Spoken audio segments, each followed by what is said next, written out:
ሌላው የጉዞ ወኪል መስራት ይታያል። ያለ ማህረም ሴት ልጅ ስለምትሄድ ስለ ኒቃብ በጣም ያሳስበኛል። በተደጋጋሚ ስለ ዋጅብነቱ እየተማርኩ ነው። እኔ ከማይለብሱት ነኝ። አልሐምዱሊላህ ከኒቃብ ውጪ ያሉትን ነገሮች እለብሳለሁ። ኒቃብ ማለብሰው አንገቴ ላይ ህመም አለብኝ። ያ ህመም ከልብ ጋር የተገናኘ ነው። ጅልባቤን አፍንጫዬ ላይ አድርጌው በጣም ይጨንቀኛል። ሳልሸፈን እንኳን ከበሽታ ጋር የተገናኘ ነገር እንዴት ማድረግ ይቻላል? ዱዓም አድርጉልኝ።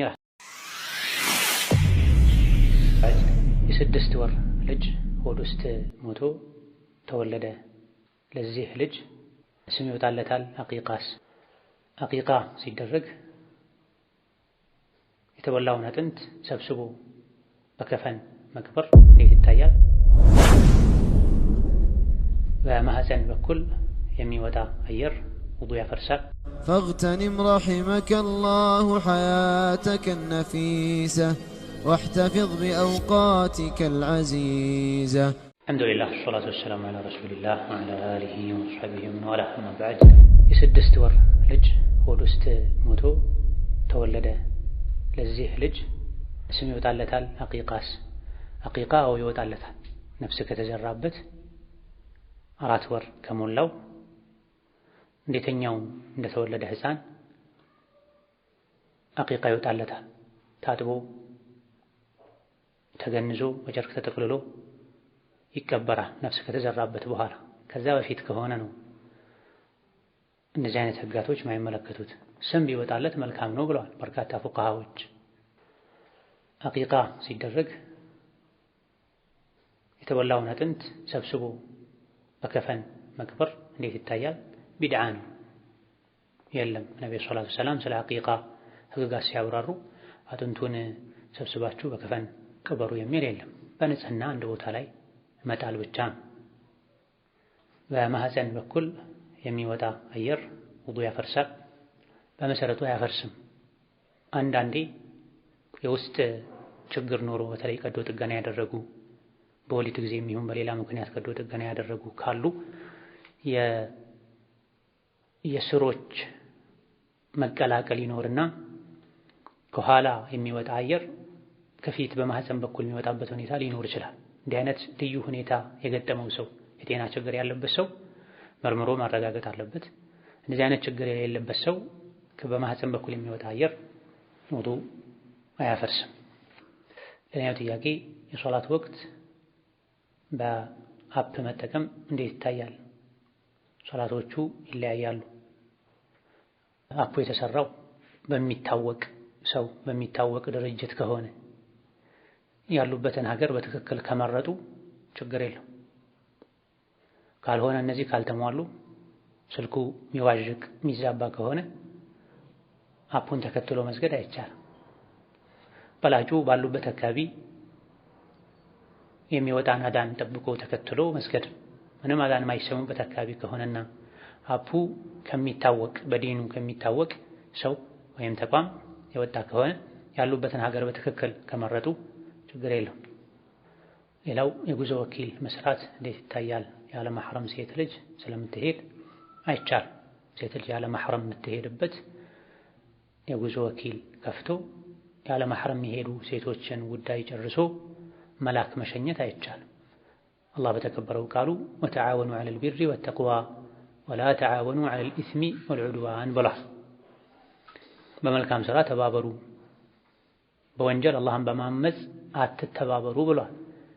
ሴት ልጅ ያለ ማህረም መጓዟ አላህን ማመፅ ነው፣ መልእክተኛውን ማመፅ ነው። ቡኻሪ፣ ሙስሊም፣ አቡ ዳውድ ሌሎችም አስሓብ ሱነን በዘገቡት ሐዲስ ላይ ነቢዩ ዓለይሂ ሰላቱ ወሰላም በአላህና መጨረሻው ቀን የምታምን ሴት ያለ ማህረም አትጓዝ። ላ የሒሉ ለሙእምን ሴት ሐላል አይደለም አይፈቀድም ብሏል። ሐላል ካልሆነ ሐራም ነው ማለት ነው ያለ ማህረም መጓዝ። ያለ ማህረም የምትጓዝን ሴት ፕሮሰስ ጨርሶ ሂጂ ማለት ወንጀል ነው። በዚህ የሚገኝ ገንዘብም ሐላል አይሆንም። ባለፈው ደርስ ስንማር ውዱእ ስናደርግ ቀጥታ ወደፊት መሄድ እንዳለብን ተነግሮን ነበረ። መጉመጥመጥ፣ በአፍንጫ ውሃ ማስገባት፣ እጅ መታጠብ ግዴታ አይደለም። ግዴታ ነው አይደለም ኺላፍ አለበት። እጅ ኋላ ላይ ከፊት በኋላ ክንድ ሲታጠቡ መታጠብ አለበት። አፍና አፍንጫ ግን ውጩን ማጠብ እንጂ ውስጡን ማጠብ ግዴታ አይደለም። መጉመጥመጡ፣ አፍ ውስጥ ውሃ ማስገባቱ፣ አፍንጫ ውስጥ አስገብቶ ማስወጣቱ ውስጡን ማጠብ ነው። ወጅህ የሚለው የአፍንጫን የውጨኛ አካል ነውና የሚመለከተው ውጩን ካጠቡ በቂ ነው። ይሄ ደግሞ ፊት ሲታጠብ ይደርሰዋል ያሏል። ከዛ በፊት እጅን 3 የማጠቡ አፍና አፍንጫን ማጽዳቱ ሱና ነው። ነገር ግን ዋጅብ ነው ያሉ ሊቃውንት ስላሉ ሱናነቱም የጠበቀ ስለሆነ መተው አለበት ማለት አይደለም። ዋጅቡን ሲያብራሩ ነው ከፊት የሚጀምሩት። ሱናው ደግሞ ከዛ በፊት ይብራራል። ስለዚህ ፊትን ከማጠብ በፊት እጅን 3 የማጠብ ከዛ በኋላ አፍና አፍንጫን ማጽዳት ከዛ በኋላ ፊት ወደ ማጠብ መሄድ ነው የሚገባው። ሌላው የወር አበባ ከታጠብኩ በኋላ ከአንድ ሳምንት በኋላ ፈሳሽ ስለሚፈሰኝ ሁሌ ውዱእ ማድረግ አለብኝ። ፈሳሹ ነጭ ቀጭን ሆኖ ሽታ የለው፣ አንዳንዴ ብጫ ሆኖ ሽታ አለው የሚል ጥያቄ ነው። የወር አበባ ደም በትክክል በጊዜው በሰዓቱ መጥቶ ከሄደና የመጥራት ምልክትም ከታየ ታጥቦ ሶላት ከተጀመረ በኋላ ከዛ በኋላ የሚወጡ ፈሳሾች ዳግም የወር አበባ ደም መምጣቱን የሚያመላክቱ የወር አበባ ደምን መስፈርት ምልክት የያዙ ካልሆኑ በስተቀር ድጋሚ መታጠቡ ግዴታ አይደለም። ውዱእስ ግዴታ ነው ወይ? አዎ። ከማህፀን የሚወጣ ማንኛውም ፈሳሽ ውዱእ ያፈርሳል። እንዲህ አይነት ነገር በገጠመ ቁጥር ውዱእ ማድረግ ግዴታ ነው። ድጋሚ ትጥበት ግን ግዴታ የሚሆነው ዳግም የወር አበባ ደም የሚመስል የሆነ በትክክል ፈሳሽ ከመጣ ብቻ ነው። አንዲት እናት ከወለደች የሚፈስ ደም ቶሎ የሚቆም ከሆነ ሶላት የምትሰግድበት ጊዜ ገደብ አለው? የለውም። የወር አበባ ደም አብዛኛውን ጊዜ አብዛኞቹ ሴቶች ዘንድ ለ40 ቀን ይቆያል። ከ40 ቀን አያልፍም። ከ40 ቀን ካለፈ የበሽታ ደም ወይም በዛው አልፎ አልፎ የወር አበባ ደም ጀምሮ ሊሆን የሚችለው። አንዳንዶች እስከ 60 ከዛም በላይ ያሉ አሉ። ነገር ግን ሴት ልጅ ከ40 ቀን በላይ የወሊድ ደም ላይ ሆና አትቆይም። ከፍተኛው ነው የተገለጸው፣ ዝቅተኛው አልተገለጸም። በአንድ ቀን ከጠራች መታጠብ ትችላለች። በ2 ቀን በ3 ቀን በሳምንቷ ከጠራች መታጠብ ትችላለች። የመጥራትን ምልክት አይታ መስገድ ከጀመረች በኋላ ደም ከመጣ የደሙ ሁኔታ ይታያል። የወር አበባ ደም ነው፣ መልሳ ታቆማለች። መሀል ላይ የሰገደችው ምንም የለባትም። ጾማም ከሆነ ጾማ ትክክል ነው። በትክክል የመጥራት ምልክት አይታ ከነበረ የወር አበባ ደም ምልክት ከሌለው የበሽታ ደም ነው የሚሆነው፣ መቀጠል ትችላለች። መዋዕለ ሕፃናት ላይ የልጆች ነሺዳ መክፈት ሕክሙ ምንድነው? የልጆች ነሺዳ ምንድነው? ማን ያዘጋጀው? መልእክቱ ምንድነው? በመልኩ የተዘጋጀ ይሄ መጣራት አለበት። በመሰረቱ ነሺዳ ድምፅን ጮክ አድርጎ ግጥም መግጠም ማለት ነው። ድምፅን ጮክ አድርጎ ግጥም መግጠም ችግር የለው። አብሮት የሙዚቃ መሳሪያ ሲኖር ቃላቶቹ በእስላም የሚወገዙ ሲሆኑ ነው። ባለንበት ጊዜ አብዛኛው ነሺዳ የሚባለው ዘፈን ነው። ከዘፈን ማይተናነስ ነው። ምናልባትም የሚብስ ነው። ዘፈንን ሰዎች እየጠሉ እየፈሩ ስለሚያደምጡት የመተውበት እድልም አላቸው።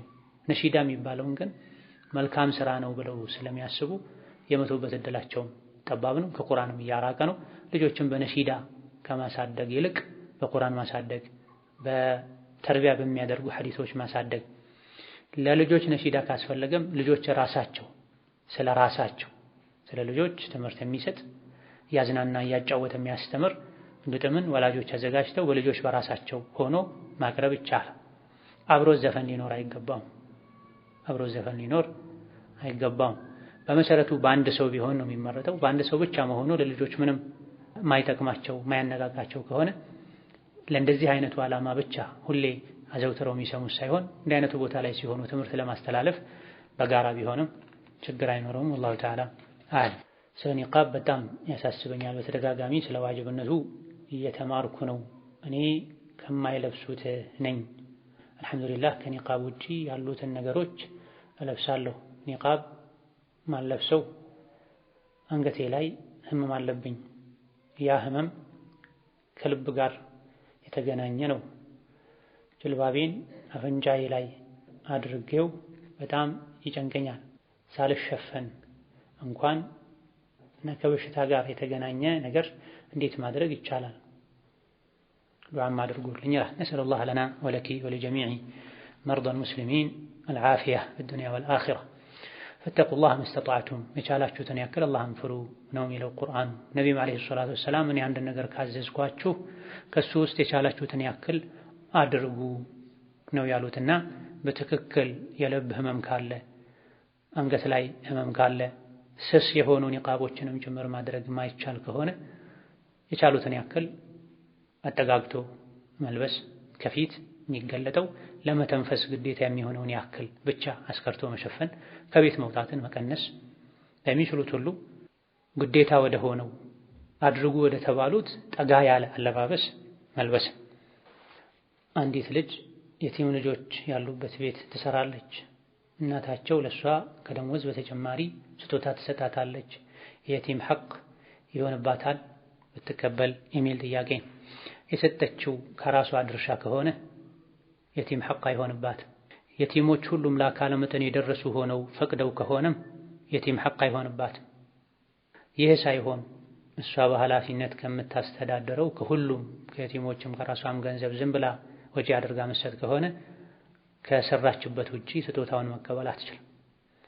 እናት የምትሰጠው በግል ከምታገኘው ገቢ ከሆነ ወይም የመዘገበች ወደፊት ከኔ ድርሻ ላነሳ ብላ ከሆነና ድርሻዋም ከዛ ማያንስ ከሆነ ችግር የለም። ሌላው ሁለት ስስ ካልሲ አድርጎ ኹፍ ማበስ ይቻላል። ሁለቱም በተመሳሳይ ጊዜ ከተደረጉና እንደ አንድ የሚቆጠሩ ከሆነ አዎ ይቻላል። ያን ጥያቄ ሶሻል ሚዲያ ላይ ፌስቡክ ላይ ሰዎችን ለማነሳሳት በሚል በኒቃብ ፎቶ ተነስተው የሚለቁ አሉ። እንዴት ነው የሚያነሳሷቸው? ለምንድን ነው? ይሄ አንድ ትልቅ ጥያቄ ነው፣ አልተገለጸም። ሰው ለኸይርም ለሸርም ያነሳሳል። ሲጀምር ሴት ልጅ ሒጃብ አድርጋም ቢሆን ሚዲያ ላይ መውጣት የለባትም። በየአደባባዩ ዲስኮር አድራጊ መሆን የለባትም። ሴት ልጅ ሰተር ማለት አለባት። የሴት ልጅ የመጀመሪያ ሒጃቧ ቤቷ ነው። ከቤት የምትወጣው ከተገደደች ብቻ ነው። ዛሬም ተምረናል፣ ባለፈውም አንስተናል። ኢዛ ኸረጅና ሊሓጃ ለሓጃ ከወጡ ሴቶች። ሓጃ ማለት ምን ማለት ነው? ከሷ ውጪ ሌላ ሰው ማያደርገው ማለት ነው። ضሩራ ማለት ደግሞ ባለማድረጓ ህይወቷ አካሏ ላይ አደጋ የሚደርስባት ማለት ነው። ሌላ ሰው የሚያደርገው ነገር ከሆነ ሓጃም አይባልም። አርፋ መቀመጥ አለባት ቤት። ሚዲያ ላይ ወጣ የምታደርገውን ነገር ሌላ ሰው አያደርግም ወይ? ያደርጋል። በአንድ በኩል ሒጃብ ከማድረጋቸው ጋር በሌላ በኩል ሒጃብ አድርገው ሚዲያ ላይ ወጥተው ወንድ የሚፈትኑ እንደ ወንድ የሚያወሩ፣ በተለይ ለስሙ ፊታቸው ላይ ኒቃብ ጨርቅን ጣል አድርገው አይንና አፍንጫቸው ግማሹ የሚታይ የእጃቸው ጌጥ የሚታይ ማያት ሒጃብ ነው ያደረጉት። ራሳቸውን ሊጠይቁ ይገባል። ይሄ ጥያቄ ብዙ ግልጽ አይደለም። ሶሻል ሚዲያ ላይ ሰውን ለማነሳሳት ለመልካም ነገር ለማነሳሳት ከሆነ ወንዶች ያነሳሱ። ሴት የደወለች የጻፈች ማነሳሳት የምችለውን ሰው ታነሳሳ። ሚዲያ ላይ ስንት አይነት ፋሲቅ ሙጅሪም ባለበት ሴት ልጅ ልትወጣ አይገባም። የፊትናን በር መዝጋት አለባት። ወላ ተኽضዕነ ቢልቀውሊ ተብሏል። ሚዲያ ላይ ካለው ፊትና አንዱ ሴት ልጅ በድምፅ ትቅለሰለሳለች። በተፈጥሮ የሴት ልጅ ድምፅ ሊፈተን ይችላል። አነጋገር ላይ ሲሆኑ ሰውን ለማሳመን ትህትና በማብዛት ሌላ ተጨማሪ ፈተና ይመጣል። ምኗም ሳያዩ ድምፅሽ ሲያምሩ ብለው በውስጥ የሰው ተኩላዎች ይመጣሉ። ሴት ናት፣ ሰው ናት፣ ትፈተናለች። ከዚህ አንፃር ሴት ላይ ራሷን ሰብሰብ ማድረግ አለባት። ማስተላለፍ የምትፈልገውን መልእክት ወንዶች ያስተላልፉ። ኢላ ሪጃለን ኑሒ ኢለይሂም። እንደዚህ አይነት ትልልቅ ስራዎች ላይ የሚሳተፉ ከድሮ ጀምሮ አላህ የሚልካቸው ወንዶች ናቸው። ሴት ከኋላ ሆና ቤቷ ውስጥ ሆና በሷ ክልል ሆና በሴቶች አካባቢ ሆና ስራዋን መስራት አለባት። ሌላው ከጀናባ ትጥበት በፊት የተቀባነውን ቅባት በሳሙና ማስለቀቅ ግዴታ ነው። እንዴት ይታያል? ቅባቱ ሰውነት ቆዳ የሚመጣው አይነት ቅባት ከሆነ ይሄ ችግር የለም። ከቅባቱ አይነት ውስጥ ሚረጋ የሚጋገር ካለ ይሄን ነው በሳሙና በሞቀ ውሃ አጥቦ ማስወገድ ግዴታ የሚሆነው እንጂ ቆዳ ላይ ማይለጠፍ ማይረጋ ቆዳ የሚጠጣው እስከሆነ ድረስ ሳሙና መጠቀሙ ግዴታ አይሆንም። ነገር ግን ከጥርጣሬ ለመውጣት ለበለጠ ንጽህና ሳሙና መጠቀሙ መልካም ነው። هذا بالله التوفيق። السلام عليكم ورحمة الله وبركاته።